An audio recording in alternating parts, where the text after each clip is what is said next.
My name is Vic Moore. I'm the president of Bridges Mechanical Services. As far as the scope of work for rooftop coil cleaning, we access the units, we move all the filters.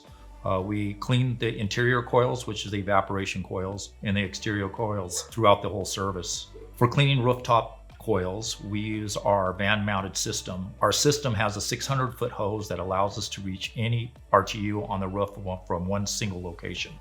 The van-mounted unit provides a pressure of water of approximately 900 psi.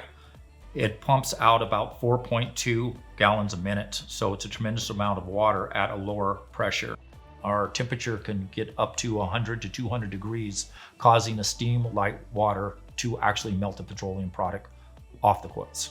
The crucial reason why the water needs to be at a high temperature is the dirt that is consumed on the coils is petroleum-based from the diesel trucks bringing product to the warehouses.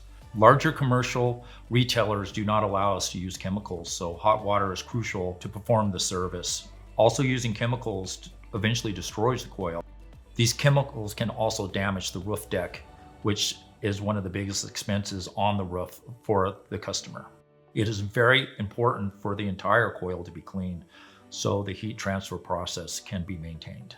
One of the issues of cleaning rooftop units is cleaning the evap coil, which is the coil inside the unit. The water can end up on the sales floor. We developed what we call is a coil cleaning sweep. It's a 25 or 20 or 16 inch, which is the same size as a filter channel. This piece of equipment fits in the channel and has 10 sprayers. So these nozzles are designed to use a very small amount of water efficiently, evenly over the coil. We simply roll it in the filter channel and roll it back, and the coil is extremely clean. Our technicians are highly skilled at the service they provide because it's the only service they provide. All we do is refrigeration cleaning. At the end of the day, our equipment, our technicians, and myself are there to complement the refrigeration technician. This way, the refrigeration technician could do what his trade is supposed to do, was fix refrigeration equipment, not clean it. For more information on coil cleaning or refrigeration cleaning, you can give us a call or email us or go and check us out on our website.